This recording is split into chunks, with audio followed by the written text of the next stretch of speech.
Hello dear students, कैसे हैं आप। आज आसान फिजिक्स में एक और नया कॉन्सेप्ट लेके मैं अरविंदार आप सभी का स्वागत करता हूं। ध्यान दीजिए, आज का जो टॉपिक है जो आरबीएससी के बच्चे हैं उनके लिए चैप्टर नंबर 2। आरबीएससी के बच्चों के लिए आज जो हम पढ़ेंगे वो क्या है, सेकंड चैप्टर है। और जो सीबीएसई वाले बच्चे हैं उनका फर्स्ट चैप्टर ही आगे कंटिन्यू हो रहा है। ठीक है, तो हम आज का जो टॉपिक है जो सेकंड चैप्टर है आरबीएससी में वो है Gauss law and its application. क्या टॉपिक है? Gauss law and its application. Gauss का नियम एवं उसके अनुप्रयोग। क्या है? गॉस का नियम एवं उसके अनुप्रयोग। गॉस का नियम एवं उसके अनुप्रयोग ये आपका टॉपिक है, सेकंड चैप्टर है आरबीएससी में। सीबीएसई में कंटिन्यूटी में है, पहला चैप्टर ही चल रहा है। ठीक है, तो सबसे पहले इसको पढ़ने से पहले आपको एक डेफिनेशन पढ़नी है, इलेक्ट्रिक फ्लक्स। ये क्या होता है इसके बारे में जानेंगे हम। क्या? इलेक्ट्रिक फ्लक्स, या हिंदी में हम कहें इसको तो कहते हैं विद्युत फ्लक्स। Electric flux. क्या? विद्युत फ्लक्स। इलेक्ट्रिक फ्लक्स की बात करें तो ये क्या होगा? The number of electric lines of force passing perpendicular to any surface. क्या? The number of electric lines of force passing perpendicular to any surface is called electric flux. क्या बताया? Number of electric lines of force passing perpendicular to any surface is called electric flux. किसी सतह के लंबवत गुजरने वाली कुल विद्युत बल रेखाओं की संख्या को, क्या बताया? किसी सतह के लंबवत गुजरने वाली कुल विद्युत बल रेखाओं की संख्या को विद्युत फ्लक्स कहते हैं। क्या बताया? किसी सतह के लंबवत गुजरने वाली कुल विद्युत बल रेखाओं की संख्या को विद्युत फ्लक्स कहते हैं। अच्छा, सो हमने कोई यहाँ पे सतह कंसीडर कर ली, ये एक सतह हो गई। ये सतह पर क्या हुआ, हमने इसको एक समान विद्युत क्षेत्र कैपिटल ई में रखा। ये सरफेस है, this surface placed in uniform electric field E. ये एक सतह है, इसको हमने क्या किया, एक समान विद्युत क्षेत्र कैपिटल ई में रखा। किसमें रखा? एक समान विद्युत क्षेत्र कैपिटल ई में रखा। एक ये सरफेस है, it is placed in uniform, it is a surface placed in uniform electric field capital E and this surface makes an angle theta with the electric field। जो विद्युत क्षेत्र के साथ क्या होता है, एक थीटा कोण बनाती है। कितना कोण बनाती है? Theta. so this surface is placed in uniform electric field capital E makes an angle theta with it। ये सतह जो है इसको एक समान विद्युत क्षेत्र कैपिटल E में रखा गया है जिसका पृष्ठीय क्षेत्रफल क्या है? S। अच्छा, अब क्या किया हमने कि हमें क्या करना है, इस सतह से गुजरने वाला फ्लक्स ज्ञात करना है। We have to calculate the number of electric flux passing through this surface, या amount of flux passing through the surface। अच्छा, तो वो फ्लक्स कैलकुलेट करने के लिए इसके अंदर हमने क्या किया, एक स्मॉल सरफेस कंसीडर की, ds इसका पृष्ठीय क्षेत्रफल हो गया। We have to consider a small surface inside the given surface S having surface area ds। फिर से सुने, इलेक्ट्रिक फ्लक्स क्या बताया? The number of electric lines of force passing perpendicular to any surface is called electric flux. क्या? किसी सतह के लंबवत गुजरने वाली कुल विद्युत बल रेखाओं की संख्या को विद्युत फ्लक्स कहते हैं। अब आपको अगर इलेक्ट्रिक फ्लक्स कैलकुलेट करना है, विद्युत फ्लक्स की गणना करनी है, तो देखो क्या होगा। ये एक सतह हो गई S जिसका पृष्ठीय क्षेत्रफल S है। कोई सतह है जिसका पृष्ठीय क्षेत्रफल S है, एक समान विद्युत क्षेत्र कैपिटल E में रखा है। इससे गुजरने वाला कितने कोण पर रखा है? थीटा कोण पर। इससे गुजरने वाला विद्युत फ्लक्स ज्ञात करना है। विद्युत फ्लक्स ज्ञात करने के लिए इसके अंदर हमने क्या किया, एक अल्पांश पृष्ठीय क्षेत्रफल का एक भाग लिया। ठीक है, तब अगर आप ये इस पर अभिलंब बनाएंगे n कैप, ये अभिलंब बनाया तो जो विद्युत क्षेत्र के साथ है वो थीटा कोण बनाता है। विद्युत क्षेत्र के साथ कितना कोण बनाता है? थीटा। विद्युत क्षेत्र के साथ थीटा कोण बनाता है और इसी दिशा में इसका क्या हो गया, ये पृष्ठीय क्षेत्रफल हो गया ds वेक्टर। तो आप क्या करोगे यहाँ पे इसको ds वेक्टर के दो कंपोनेंट करोगे, क्षेत्रफल सदिश के दो कंपोनेंट करेंगे। तो यहाँ पे आपका कौन सा कंपोनेंट आएगा जिसके साथ कोण बनता है, cos थीटा। कौन सा आएगा, cos थीटा। कौन सा आएगा, cos थीटा। और ये इसके क्या हो गया, लंबवत। ये घटक कार्य नहीं करेगा क्योंकि हमने क्या पढ़ा, किसी सतह के लंबवत गुजरने वाली विद्युत बल रेखाओं की संख्या। तो ये सतह हो गई, इससे लंबवत निकल रही है, ये 90 डिग्री से निकलेंगी अगर ऐसे हम सरफेस सीधा रखेंगे तो। जैसे ध्यान दीजिए, हम एक एग्जांपल में देखें, देखिए ध्यान दीजिए, ये कोई सरफेस हो गई, इस सरफेस ये सतह हो गई, क्या हो गई, ये सतह। इसके लंबवत निकले जो विद्युत बल रेखाएं, इस सरफेस के परपेंडिकुलर निकले इलेक्ट्रिक लाइंस ऑफ फोर्स, उसको हम क्या कहते हैं, इलेक्ट्रिक फ्लक्स। अब ये सरफेस को हमने थोड़ा सा टिल्ट्रेट कर दिया, थोड़ा सा घुमा दिया, ऐसे घुमा दें या आप ऐसे घुमा दें, कैसे भी, इस तरह से हमने इस सरफेस को घुमा दिया, सतह को घुमा दिया। तो अब विद्युत बल रेखाएं इससे लंबवत नहीं निकलेंगी, वो क्या करेंगी, एक कोण बनाते हुए जाएंगी, इसके साथ क्या करेंगे, एक कोण बनाते हुए जाएंगी। जैसे ये इलेक्ट्रिक फ्लक्स निकल रहा था 90 डिग्री, अब हमने क्या किया, सतह को थोड़ा घुमा दिया, लेकिन ये तो वैसे निकल रही है ना लाइंस ऑफ फोर्स, तो इसके साथ सतह के साथ ये क्या करेंगे, एक एंगल बनाएंगे, सतह के साथ क्या करेंगे, एक कोण बनाएंगे। अगर कोण बनाएंगे तो वो एंगल हो गया थीटा, कोण हो गया थीटा। अब आपने क्या किया, इस ds के दो कंपोनेंट कर दिए, दो घटक कर दिए, एक तो ds cos थीटा जो विद्युत क्षेत्र की दिशा में है, और एक इसके लंबवत दिशा में आएगा। तो यहाँ पे कौन सा घटक कार्य करेगा, जो विद्युत क्षेत्र की दिशा में होगा, सतह के अनुदेश, क्योंकि बल रेखा ऐसी तो जा रही है, लाइंस ऑफ फोर्स ऐसे निकल रही है, लंबवत तो निकल नहीं रही है, ठीक है, electric lines of force passing perpendicular to surface. तो फ्लक्स क्या होगा यहाँ पे, तो वो फ्लक्स का फॉर्मूला होगा d phi is equal to, ठीक है, हम क्या लिखेंगे, electric flux passing through surface ds, electric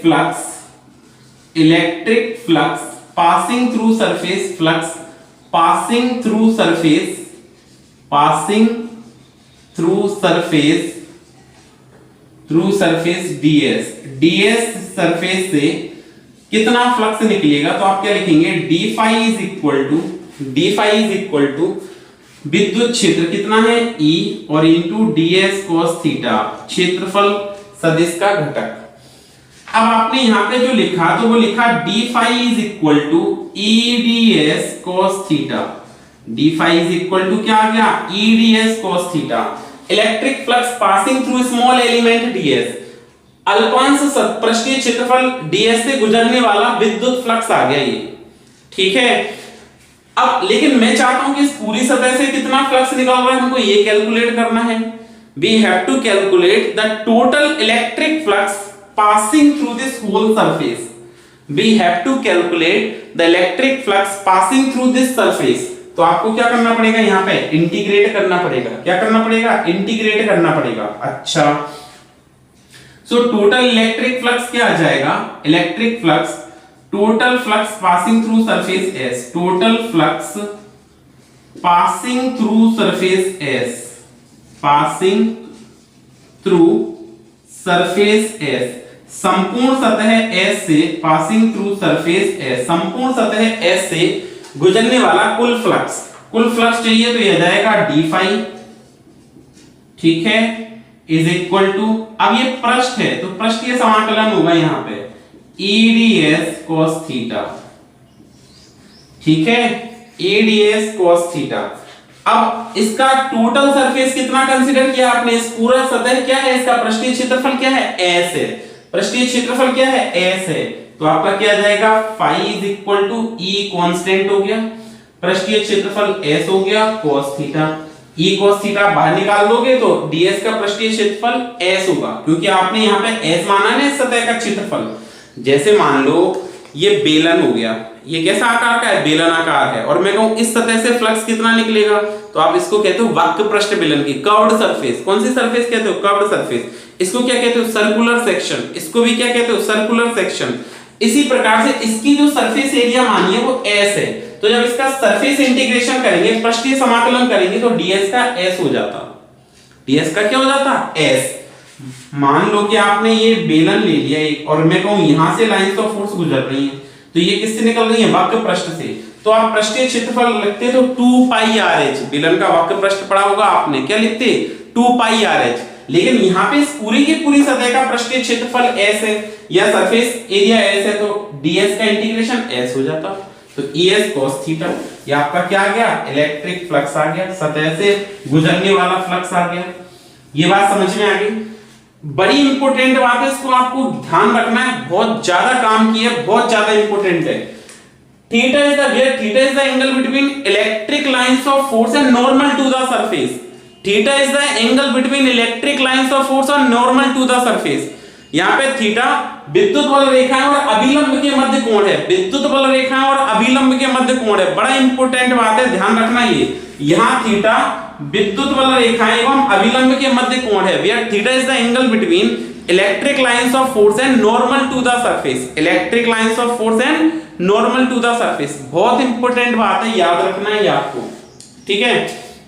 so theta is the angle between electric lines of force and normal to the surface. यहाँ पे थीटा विद्युत बल रेखाएं और अभिलंब के मध्य कोण है, क्योंकि ये बड़ा कंफ्यूज करता है, बच्चे सोचते हैं सतह के साथ कोण है, सतह के साथ नहीं, अभिलंब पे, सतह पर बनाए गए अभिलंब के मध्य कोण है।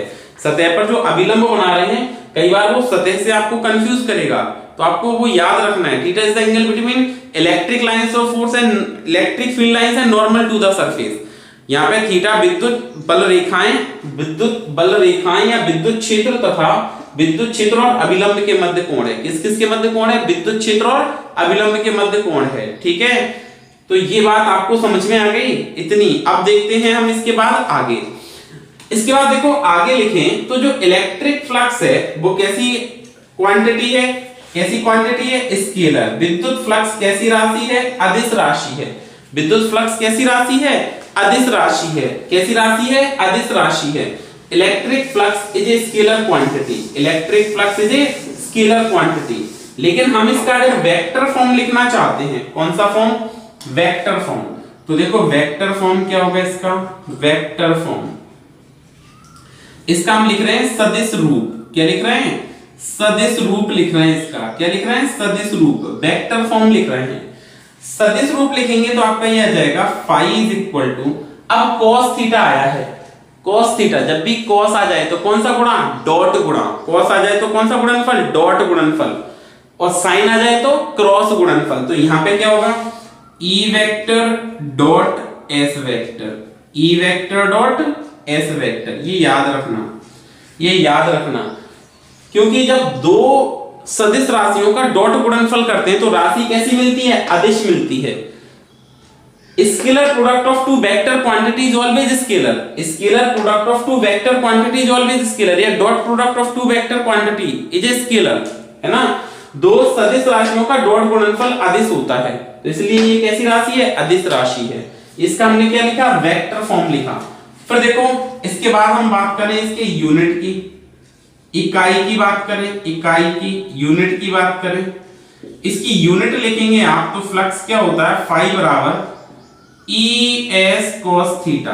फाई क्या हो गया, ES cos थीटा। विद्युत क्षेत्र की तीव्रता बल बटे आवेश इंटू S cos थीटा। ये विद्युत क्षेत्र की तीव्रता होती है बल बटे आवेश इंटू S cos थीटा। अच्छा, अब हम क्या करेंगे, इसकी यहां से इकाई को कैलकुलेट करेंगे, इसकी इकाई ज्ञात करेंगे। जैसे आप इसकी इकाई लिखेंगे तो क्या आएगी इसकी इकाई, फाई बराबर क्या होगी, फाई बराबर बल की इकाई क्या होती है, न्यूटन, आवेश की कूलाम, S पृष्ठीय क्षेत्रफल है मीटर स्क्वायर। cos थीटा की कोई इकाई नहीं होगी, cos थीटा की इकाई नहीं होगी। न्यूटन प्रति कूलाम इंटू मीटर स्क्वायर, तो एक इकाई तो ये हो गई SI में, न्यूटन प्रति कूलाम इंटू मीटर स्क्वायर। और देखो इसको मैं थोड़ा सा सॉल्व करूं तो न्यूटन इंटू मीटर प्रति coulomb into metre, metre square को मैंने मीटर इंटू मीटर लिखा, मीटर स्क्वायर को मीटर इंटू मीटर लिखा। तो न्यूटन इंटू मीटर याद करो किसका फॉर्मूला होता है, कार्य का। कार्य क्या होता है, बल गुणा विस्थापन। क्या होता है, बल गुणा विस्थापन। तो बल की इकाई न्यूटन और विस्थापन की मीटर। तो कार्य को हम किस में मापते हैं, जूल में। किस में मापते हैं, जूल में। तो यह जाएगा जूल पर कूलाम इंटू मीटर। क्या जाएगा, जूल प्रति कूलाम इंटू मीटर। और जूल प्रति कूलाम आप आगे पढ़ेंगे, ये होता है वोल्ट, विद्युत विभवांतर होता है ये, तो वोल्ट इंटू मीटर। तो यहां से फ्लक्स की कई सारी इकाइयां आई हैं जो आपसे अलग अलग एग्जाम्स में पूछी गई हैं। Newton per coulomb into metre square, joule प्रति कूलाम इंटू मीटर, एक तो ये होती है और एक ये होती है, ठीक है।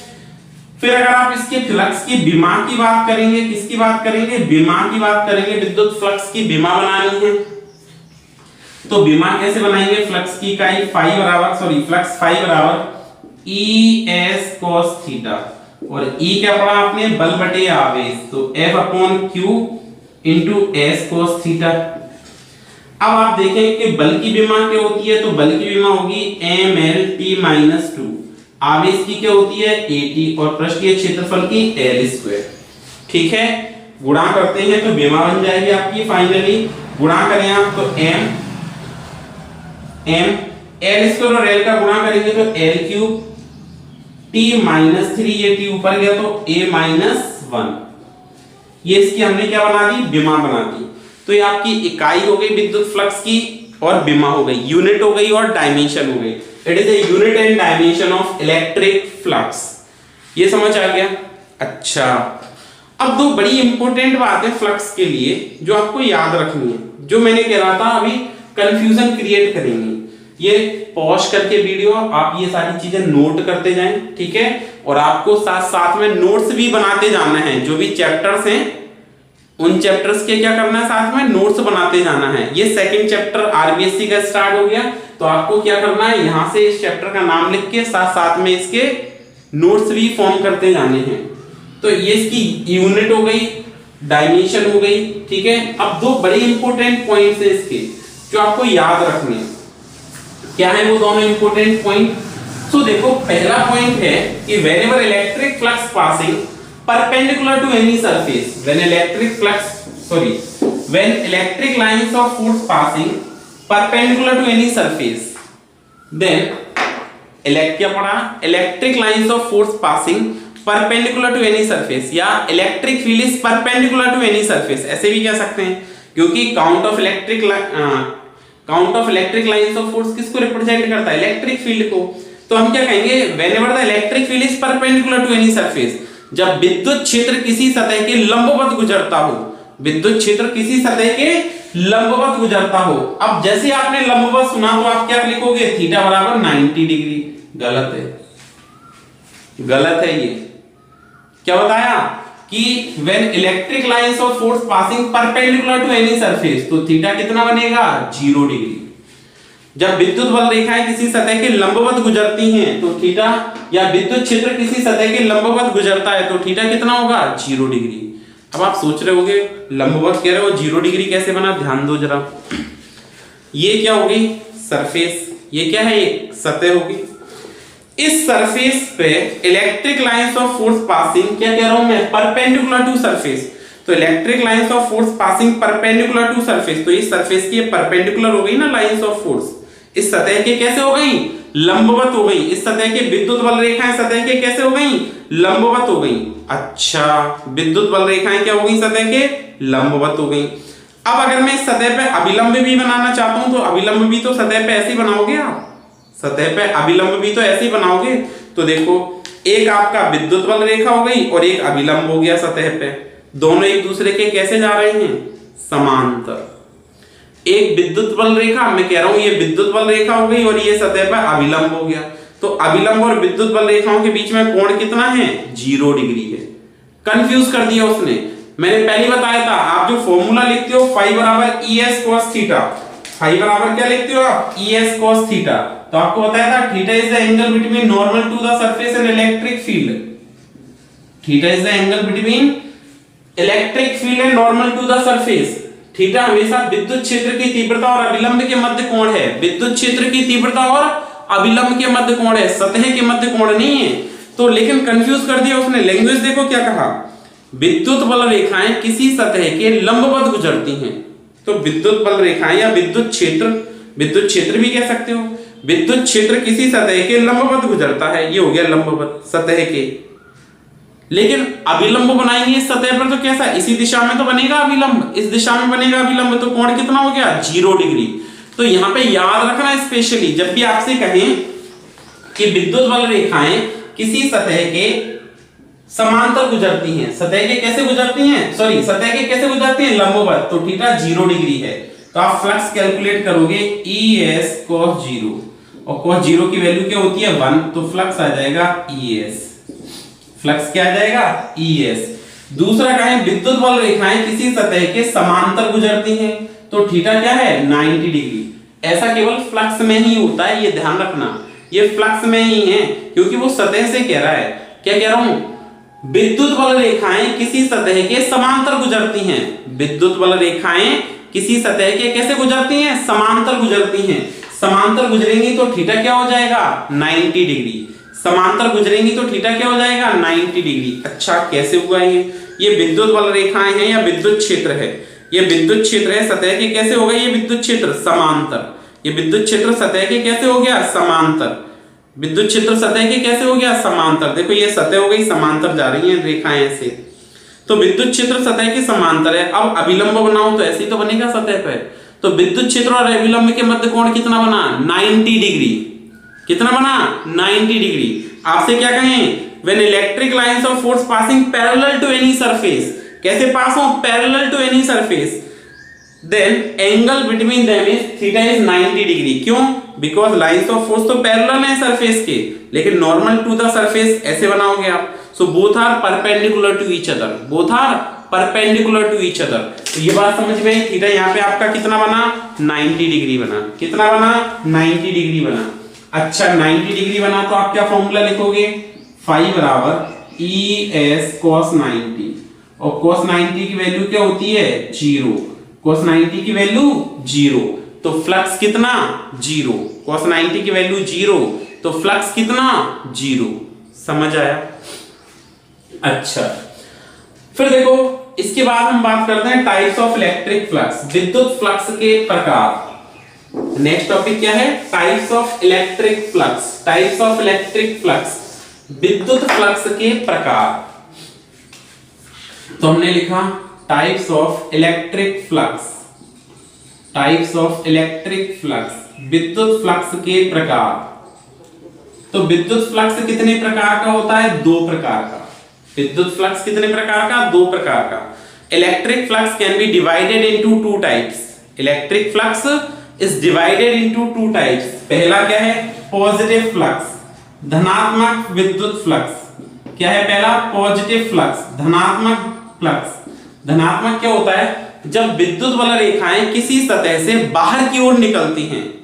कैसे निकलती हैं, बाहर की ओर निकलती हैं, किसी सतह से निकलती हैं, बाहर की ओर जाती हैं, तो फ्लक्स कैसा होता है, धनात्मक फ्लक्स। विद्युत बल रेखाएं, ये कोई सतह बना दी हमने, ये एक सतह हो गई, ये सतह हो गई एक, और जब विद्युत बल रेखाएं किसी सतह से कैसे जाएं, बाहर की तरफ जाएं, ऐसे विद्युत बल रेखाएं किसी सतह से बाहर की ओर निकले, बाहर की ओर जाएं, ठीक है। विद्युत बल रेखाएं किसी सतह से कैसे जाएं, बाहर की तरफ जाएं, तो जो फ्लक्स होगा वो कैसा होगा, धनात्मक फ्लक्स होगा। या विद्युत बल रेखा और अभिलंब के मध्य बनने वाला कोण कितना हो, न्यून कोण हो, लेस देन 90 डिग्री हो। कैसा हो, न्यून कोण हो।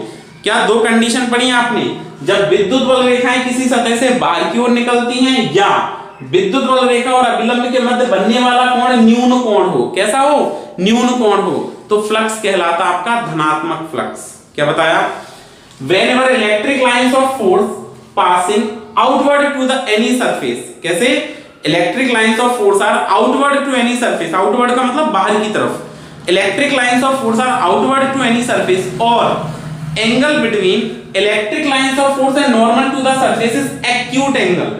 कैसा हो, acute angle, less than 90 degree, then flux is called positive flux. Then flux is called positive flux. ठीक है, जब विद्युत बल रेखाएं किसी सतह से बाहर की ओर निकलती हैं, या विद्युत क्षेत्र एवं अभिलंब के मध्य बनने वाला कोण न्यून कोण हो। विद्युत क्षेत्र और अभिलंब के मध्य बनने वाला कोण क्या हो, न्यून कोण हो, theta less than 90 degree. Sorry, फिर से सुने, पॉजिटिव फ्लक्स क्या होता है, when electric lines of force are outward to any surface, और angle between electric field and normal to the surface is acute angle, that is less than 90 degree, so flux is positive flux। ठीक है, विद्युत बल रेखाएं किसी सतह से बाहर की ओर निकलें, या विद्युत बल रेखाएं किसी सतह से बाहर की ओर निकलें, या विद्युत क्षेत्र और अभिलंब के मध्य बनने वाला कोण न्यून कोण हो, लेस देन 90 डिग्री हो, तो फ्लक्स को हम क्या कहते हैं, धनात्मक फ्लक्स। दूसरा होता है बेटा पॉजिटिव फ्लक्स के बाद नेगेटिव फ्लक्स, ऋणात्मक फ्लक्स। दूसरा क्या होता है आपका नेगेटिव फ्लक्स। नेगेटिव क्या होता है ऋणात्मक फ्लक्स। ये क्या होता है ऋणात्मक फ्लक्स क्या होता है, सिंपली जब ऋणात्मक फ्लक्स क्या होता है जब विद्युत बल रेखाएं किसी सतह में प्रवेश करें, विद्युत बल रेखाएं क्या हो किसी सतह में प्रवेश करें, विद्युत बल रेखाएं किसी सतह में प्रवेश करें, तब फ्लक्स आपका जो कहलाता है वो ऋणात्मक फ्लक्स कहलाता है। जब विद्युत बल रेखाएं किसी सतह के अंदर प्रवेश करें, विद्युत बल रेखाएं किसी सतह के अंदर प्रवेश करें, या विद्युत क्षेत्र की तीव्रता और अभिलंब के मध्य बनने वाला कोण अधिक कोण हो, विद्युत क्षेत्र की तीव्रता और अभिलंब के मध्य बनने वाला कोण कैसा हो अधिक कोण हो, तो फ्लक्स कैसा कहलाता है ऋणात्मक फ्लक्स। कैसा फ्लक्स होता है ऋणात्मक फ्लक्स। क्या बताया, when electric lines of force entering to any surface, electric lines of force are entering to any surface, or angle between electric field and normal to the surface is obtuse angle, electric field and normal to the surface is obtuse angle, then flux is called negative flux।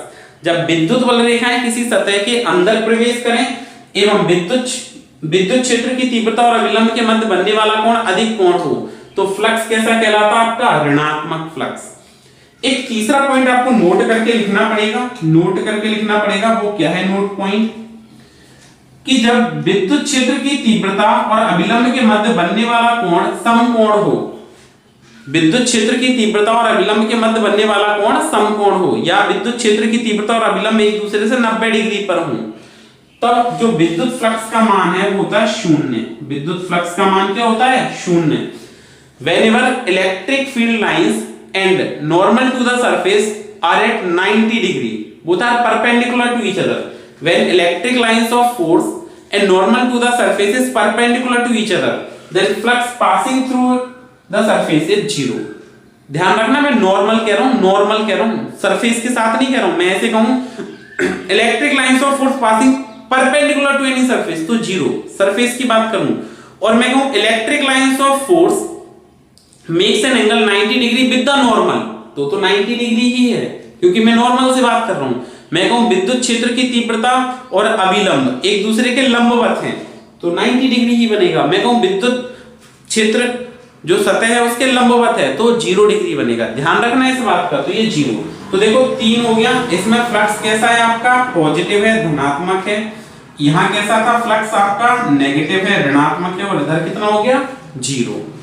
Okay, अब देखिए, अब हम देखेंगे flux passing through different surfaces. इसको भी ध्यान रखना, flux passing through different surfaces, विभिन्न सतहों से गुजरने वाला विद्युत flux, electric flux passing through different surfaces, electric flux passing through different surfaces. तो हमने क्या लिखा है यहां पे, electric flux passing through different surfaces, passing through different surfaces, passing through different surfaces, विभिन्न सतहों से गुजरने वाला विद्युत flux, electric flux passing through different surfaces, विभिन्न सतहों से गुजरने वाला विद्युत फ्लक्स। तो इसमें दो कंडीशन हैं, दो कंडीशन क्या क्या है, विभिन्न सतहों से गुजरने वाला विद्युत फ्लक्स। दो कंडीशन है, दो सतह हो सकती है, एक तो ओपन सतह, जैसे कोई सतह हो गई, ये सरफेस हो गई, फॉर ओपन सरफेस, ठीक है, खुली सतह के लिए, फॉर ओपन सरफेस।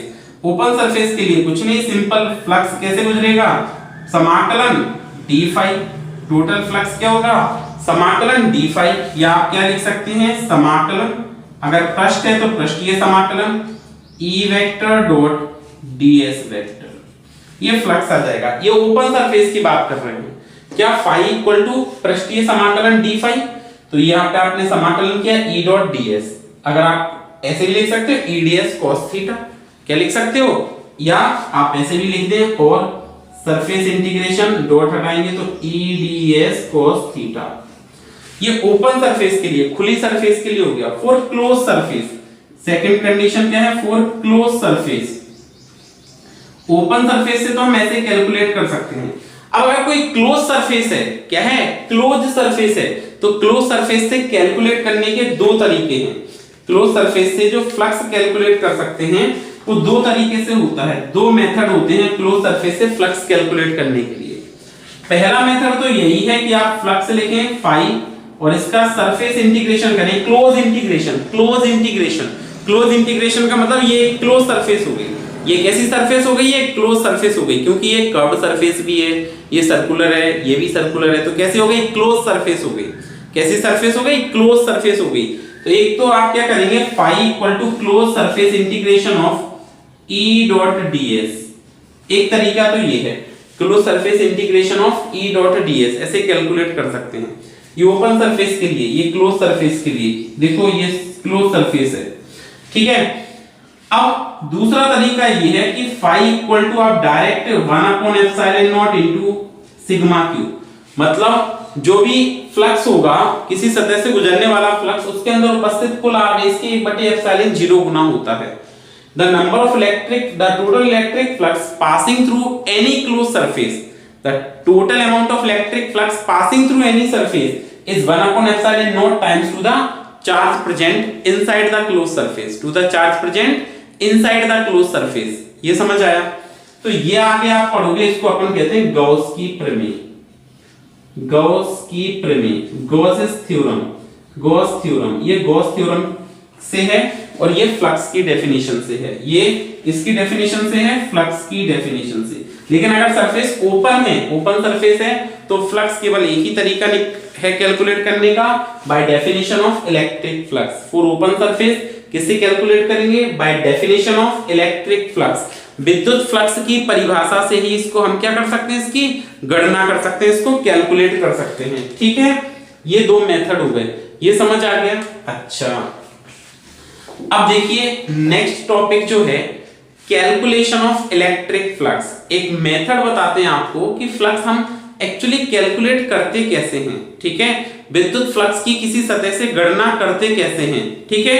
तो हम विद्युत फ्लक्स की गणना कर रहे हैं किसी सतह से। Calculation of electric flux passing through any surface, किसी सतह से गुजरने वाले विद्युत फ्लक्स की गणना क्या है?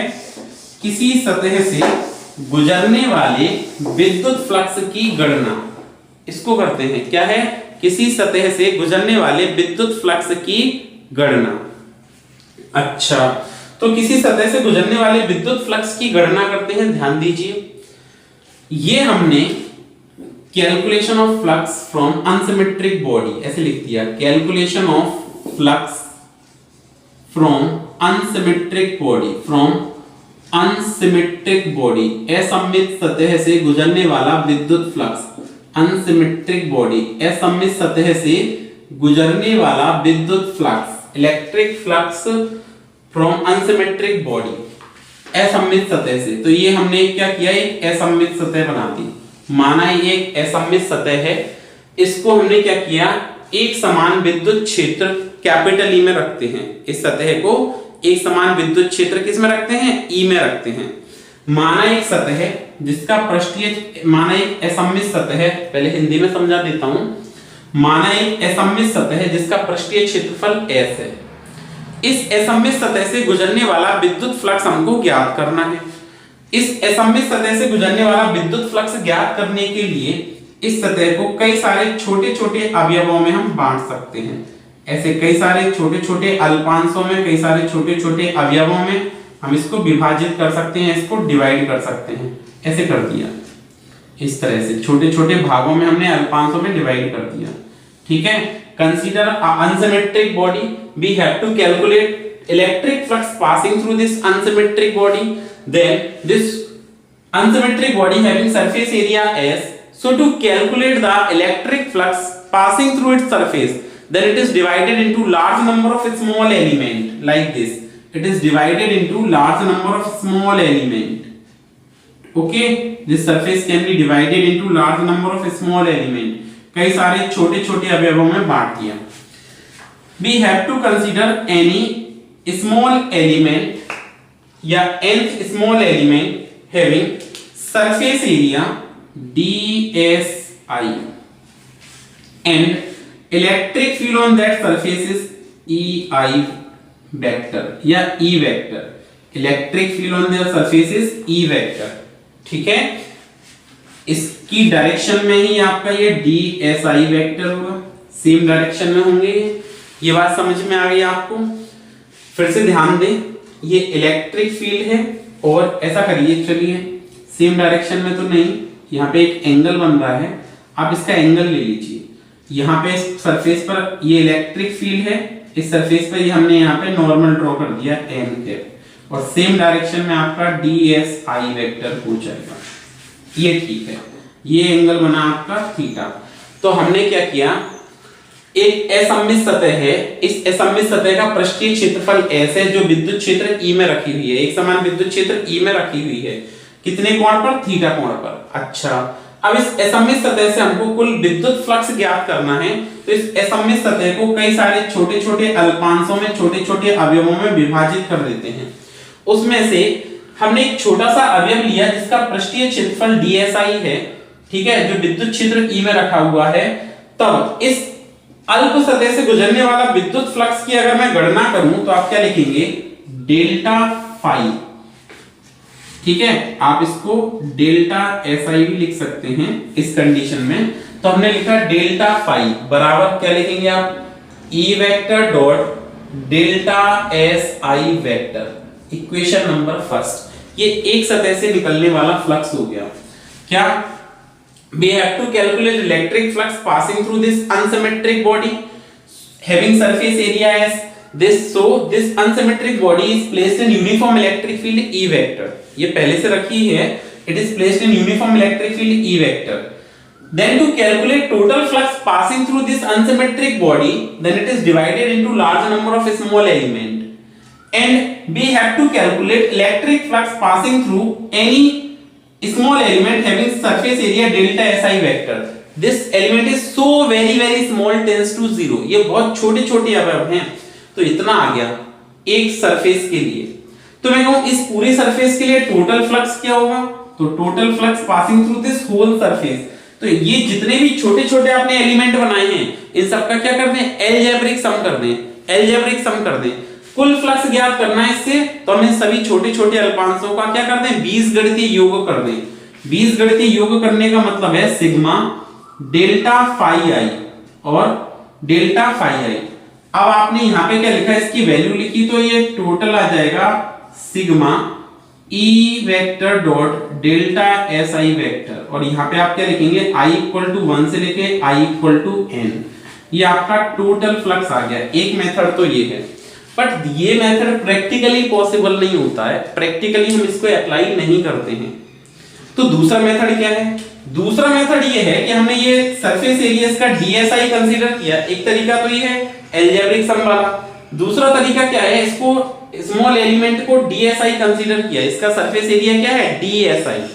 तो इससे फ्लक्स कितना पास होगा? तो d फाई बराबर आपका फ्लक्स पास होगा E vector dot DSI vector. ये एक छोटी सी सरफेस से फ्लक्स पास हो रहा है, तो टोटल सरफेस से फ्लक्स कितना पास होगा इसको कैलकुलेट करना है। तो इसका हम क्या कर दें? सरफेस इंटीग्रेशन कर दें। आपको बताया था क्या कर दें? इसका सरफेस इंटीग्रेशन कर दें।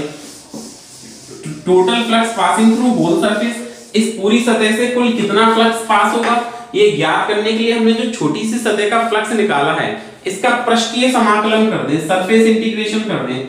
Phi equal to close surface integration of d phi, ठीक है। और डी फाई की वैल्यू आपने क्या पढ़ी है? तो phi equal to surface integration of E vector dot d s i vector, ये आपका कैलकुलेट हो जाएगा।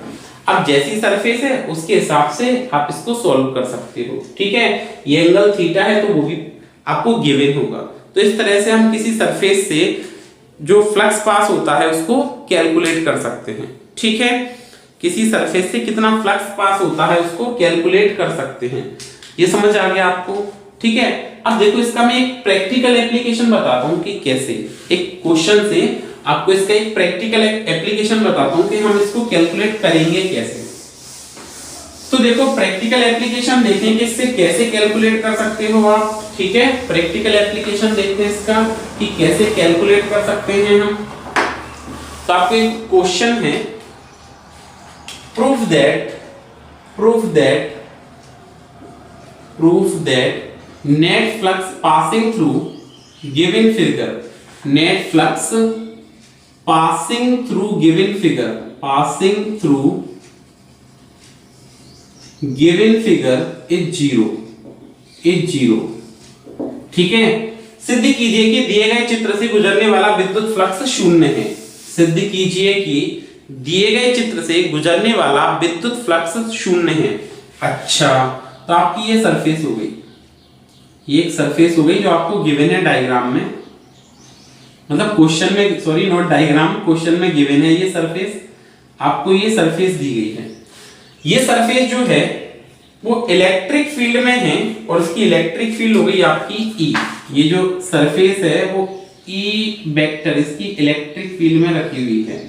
इस तरह से ये इलेक्ट्रिक फील्ड है, इस तरह से इलेक्ट्रिक फील्ड है, ये विद्युत क्षेत्र है इसके समांतर। कहने का मतलब ये एक बेलन है। क्वेश्चन कैसे दिया किताब में, दिए गए चित्र में एक बेलन के अक्ष के अनुदिश विद्युत क्षेत्र है, तो सिद्ध कीजिए कि बेलन से गुजरने वाला विद्युत फ्लक्स शून्य है।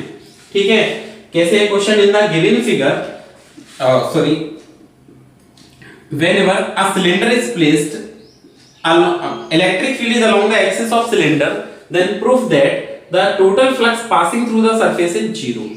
Okay, ये हमको सिद्ध करके बताना है कि जीरो होगा, मतलब जितनी लाइंस ऑफ फोर्सेस में एंटर करेंगी उतनी ही बाहर निकल जाएंगी, ये बताना है, प्रूफ करके बताना है। तो देखिए ध्यान दीजिए, हमने इसमें कितनी सरफेसेस दिख रही है, ये कुछ ऐसे ही तो है, तीन सरफेसेस, एक ये और एक ये कर्व सरफेस। जैसे ये हो गया सिलेंडर, एक तो ये सर्कुलर सेक्शन, एक ये सर्कुलर सेक्शन, एक ये कर्व सरफेस, वक्र पृष्ठ, एक ये वक्र पृष्ठ, एक ये वृत्ताकार पृष्ठ और एक ये वृत्ताकार पृष्ठ। अच्छा, तो इसको हमने कह दिया S1, इस वृत्ताकार पृष्ठ को कह दिया S2, ये वृत्ताकार पृष्ठ को कहा है, और ये वाली सरफेस जो कर्व्ड सरफेस हो गई ना वो हो गई S3।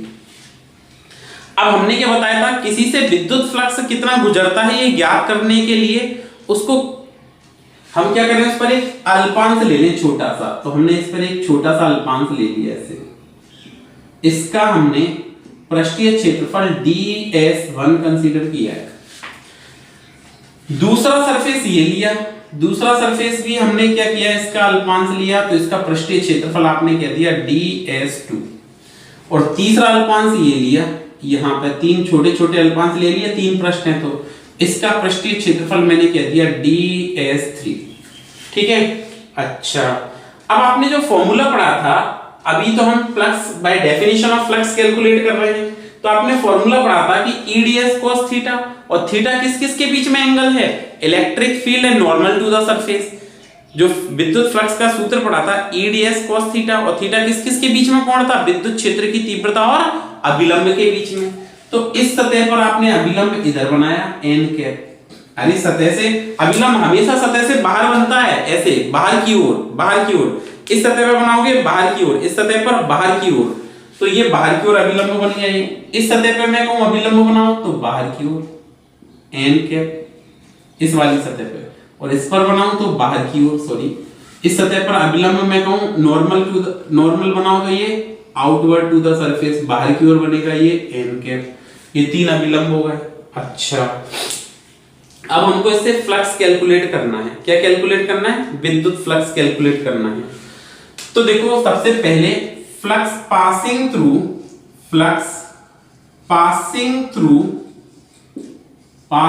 Through surface S1, passing through surface S1 surface से कितना फ्लक्स पास होगा, इस S1 सरफेस से कितना विद्युत फ्लक्स निकलेगा। तो आपने फॉर्मूला पढ़ा क्या, फाई बन पृष्ठीय समाकलन E डॉट ds वेक्टर। ठीक है, अब यहां पर देखो विद्युत क्षेत्र की तीव्रता और अभिलंब के बीच में कोण कितना बन रहा है, 0 डिग्री बन रहा है। तो आपने यहां पे क्या करेंगे, आपने अब इस सरफेस को सेपरेट कर लिया ना, इस सर्कुलर सेक्शन को, बंद पृष्ठ नहीं रही, सेपरेट जैसे करोगे, अगर हम इससे कहेंगे कि टोटल फ्लक्स, ऐसे कर लो आप पहले, फ्लक्स पासिंग थ्रू सिलेंडर, ठीक है, फ्लक्स पासिंग थ्रू सिलेंडर, बेलन से गुजरने वाला विद्युत फ्लक्स पासिंग थ्रू सिलेंडर, बेलन से गुजरने वाला विद्युत फ्लक्स, कुल विद्युत फ्लक्स, ठीक है, फ्लक्स पासिंग थ्रू सिलेंडर या total flux passing through cylinder, ऐसे लिखो। तो फाई बराबर surface integration of E dot ds vector, ये हो गया, ठीक है। अब इसमें 3 सेक्शन है, 1 2 3, एक ये वृत्ताकार पृष्ठ है, एक ये वृत्ताकार पृष्ठ है और एक ये वक्र पृष्ठ है। ये सर्कुलर सेक्शन, ये भी सर्कुलर सेक्शन और ये कर्व्ड सरफेस है। तो हमने इसके 3 सेक्शन किए, कितना, phi equal to surface integration of S1 surface E vector dot ds1 vector, ठीक है, plus surface integration of E vector dot ds2 vector, ये दूसरी सरफेस आ गई। और तीसरी सरफेस क्या थी, तो surface integration of S3 E vector dot ds3 vector. विद्युत क्षेत्र तो सभी जगह समान है, ये समझ आ गया। अच्छा, अब देखो पहली S1 सरफेस को देखते हैं ध्यान से। S1 सरफेस को देखो, S1 सरफेस पर इलेक्ट्रिक फील्ड और नॉर्मल कैसे हैं, पैरेलल हैं। विद्युत क्षेत्र की तीव्रता और अभिलंब कैसे हैं, समांतर हैं। कैसे हैं, समांतर हैं। और जब भी समांतर हो, विद्युत क्षेत्र की तीव्रता और अभिलंब समांतर है, तो कोण कितना, 0 डिग्री।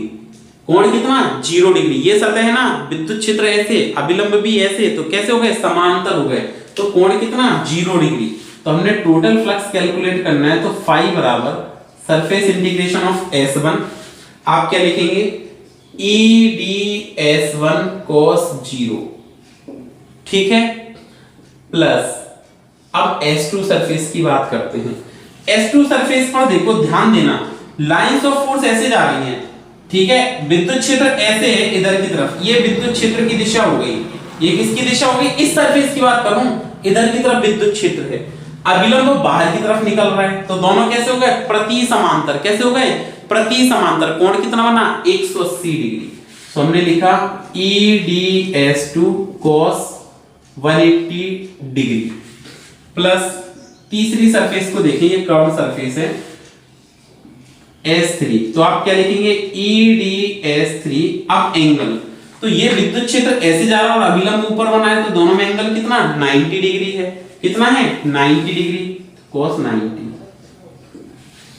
अब हम इसको सॉल्व करके वैल्यू लिख लेते हैं। फाई बराबर, इसमें से देखो cos 0 की वैल्यू 1, तो S1 EdS1 प्लस cos 180 की वैल्यू क्या, -1, कितनी, -1, तो S2 EdS2 cos 180 की वैल्यू क्या, -1, प्लस cos 90 की वैल्यू क्या है, 0, cos 90 की वैल्यू क्या है, 0, तो ये 0 हो गया। ये क्या हो गया, 0। अच्छा, तो फाई बराबर कितना आएगा, E कांस्टेंट है, बाहर निकाल दिया, surface integration S1 ds1 plus minus E constant है, बाहर निकाल दिया, सरफेस इंटीग्रेशन S2। ये समझ आ गया। इसमें S के सापेक्ष कर रहे हैं ना, ds1 S1 के सापेक्ष, तो ये कांस्टेंट है E, इसमें S2 के सापेक्ष तो ये कांस्टेंट है, प्लस माइनस ये माइनस आ जाएगा। अच्छा, अब आप देखो तो फाई बराबर E कांस्टेंट है, इसका सरफेस एरिया कितना माना था, S1 माइनस E, इसका सरफेस एरिया कितना है, S2।